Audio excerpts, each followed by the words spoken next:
حضرت حرم بن حیان رحمتُ اللہ تعالیٰ علیہ فرماتے ہیں میں حضرت اویس کرنی کو ڈھونڈنے چل پڑا. ڈھونڈنے بھی اسے نکلا جسے کسی نے نہیں ڈھونڈا اور جو کبھی کسی کو نہیں ملے. حضرت اویس کرنی، یہ فکرہ کسی درویش نے نا حضرت اویس کرنی کے لیے کہا ہے. یہ فکرہ پورا فیٹو نہیں پہ آتا ہے. اسی کسی دے کچھ نہیں جے لگ دے تے نہ کوئی ساڈا دردی، کوئی جرانہ نہیں، کوئی دوستانہ نہیں. حضرت اویس کرنی کا مزار بھی کنفرم نہیں کہ کدھر ہے. بس اسی کسی دے کچھ نہیں لگ دے. کیا ضرورت ہے؟ بس ٹھیک ہے، اپنا جو ہے انداز سارے زمانے سے علیحدہ کر کے رکھا انہوں نے، علیحدہ، الگ تھلگ. تو حضرت خواجہ اویس کرنی کو ڈھونڈتے ڈھونڈتے کہتے ہیں میں گیا، کرن گیا.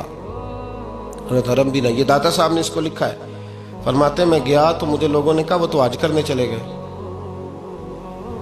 کہتے ہیں جب میں مکے گیا تو میں نے لوگوں سے پوچھا اویس کرنی آئے تھے؟ کہنے لگے ہم تو نہیں جانتے.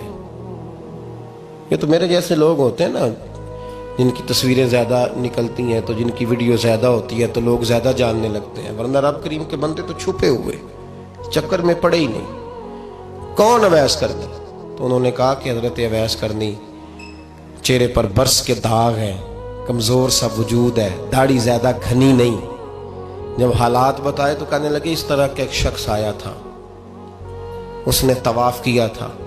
پہلے بھی دنیا کرتی ہے پر جب اس نے کیا ہے نا تو اس کے طواف نے وہ خود بھی رویا ہے اور بھی بڑے روئے ہیں. وہ جب حجر اسود پہ آیا ہے تو رنگ بدلتا دیکھا ہے. کہا وہ کدھر گئے؟ کہنے لگے پورا نہیں پتا، اتنا ضرور خبر ہے کہ ان کے انداز بتاتے تھے کہ اب مدینے جائیں گے. جناب حرم بن حیان کہتے ہیں پھر میں مدینے گیا، میں نے خواجہ اویس کو ڈھونڈا. میں نے کہا یار میں نے حضرت خواجہ اویس کرنی کو ملنا ہے، کسی نے بتایا ہے کہ وہ مدینہ شریف آئے. تو لوگ کہنے لگے ہم نہیں جانتے وہ کون ہے. لیکن نا دنیا جان گئی، دنیا میں بڑا کچھ ہو گیا. بائی نیم لوگ جاننے لگے، ہوٹلوں پہ پہچاننے لگے، سڑکوں پہ پہچاننے لگے. لیکن بات تو یہ ہے کہ جن کو پہچاننا چاہیے اگر وہ پہچان لیں پھر تو بڑی بات ہے، پھر تو بڑی بات ہے. لیکن اگر وہاں ہی پہچان نہ ہو سکے تو پھر تو معاملہ بڑا الگ سا ہے نا. عزیز بھائی، حضرت خواجہ اویس کرنی کے بارے میں پوچھا تو مدینہ شریف کے زائرین اور وہاں کے مقامی لوگ بھی کہنے لگے کوئی نہیں پتا، ہم نہیں جانتے، ملے ہی نہیں. تو کہا باریک سا وجود ہے، پرانا سا لباس ہے، برس کے داغ ہے، چہرے پہ داڑھی زیادہ گھنی نہیں، کسی کو پاس نہیں بٹھاتے. پھر ایک جملہ اور کہا سنا ہے روتے ہیں تو بڑے درد سے روتے ہیں، سنا ہے بھیگی رہتی ہیں پلکیں، سنا ہے ان کی پلکیں بھیگی رہتی ہیں. میں 2-4 دن پہلے کسی سے سن رہا تھا شعر، اس نے کہا تھا ایک واری میری آنکھیاں تو انہوں نے اتھرو پونجے سن، ہن چسکا پہ گیا رونے دا ہر ویلے یا ہوزاری ہے. تو کہتے ہیں کہ وہ اس طرح کی اس کی کیفیت ہے. کہتے ہیں میں نے کہا یار وہی تو اویس کرنی تھے، کدھر گئے؟ کہنے لگے کوئی خبر نہیں. جب وہ آئے ہیں تو ان کے آنے کا انداز ہی نرالا تھا، سسکیاں اور آہیں نکل گئیں اس شخص کی جب وہ مدینے آیا. حضرت حرم بن حیان کہتے ہیں میں ڈھونڈتا رہا، تلاش کرتا رہا. پھر میں ان کو ڈھونڈتے ڈھونڈتے عراق میں آیا تو نہر فرات کے کنارے ایک کمزور سے آدمی کو ریت کے ٹیلے پر بیٹھ کے وضو کرتے دیکھا.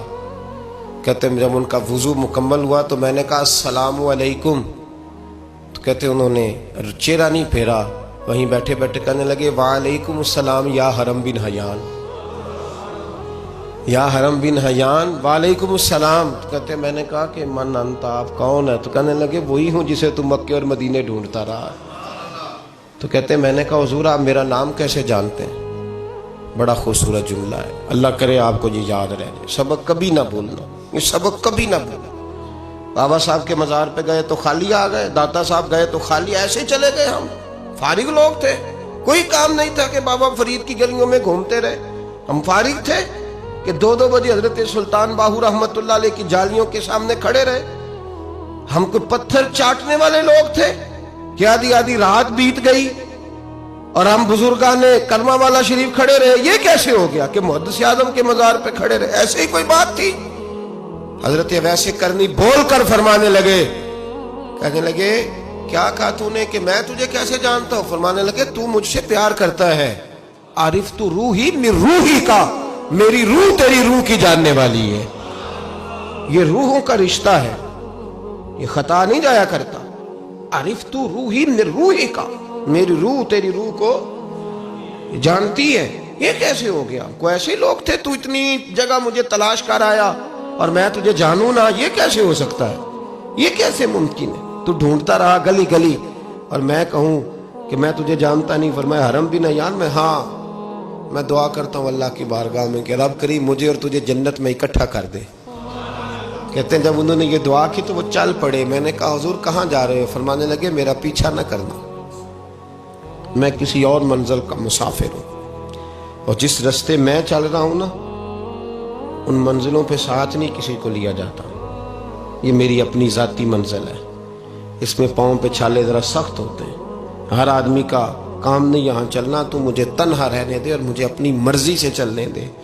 کہتے میں نے منت کی تو کہنے لگے بس تو نے جد و جہد بڑی کی تھی تو تیرے ساتھ ملاقات کر لی، تجھے پہچان لیا، تیرے ساتھ بات کر لی، ورنہ میں کہہ چکا ہوں اسی کسے دے کچھ نہیں لگ دے. اسی لیے میں نے حضرت غالباً امام شورانی رحمۃ اللہ علیہ کے حوالے سے پڑھا ہے کہ قیامت کے دن جب حضرت ویسے کرنی جنت میں جائیں گے تو ممکن ہے اس وقت بھی لوگوں کو دیدار نہ کرایا جائے، بلکہ امام شورانی کہتے ہیں اللہ 70,000 فرشتے ان کی شکل کے پیدا فرمائے گا اور ان کے جھرمٹ کے اندر چھپا کے انہیں جنت میں داخل کرے گا.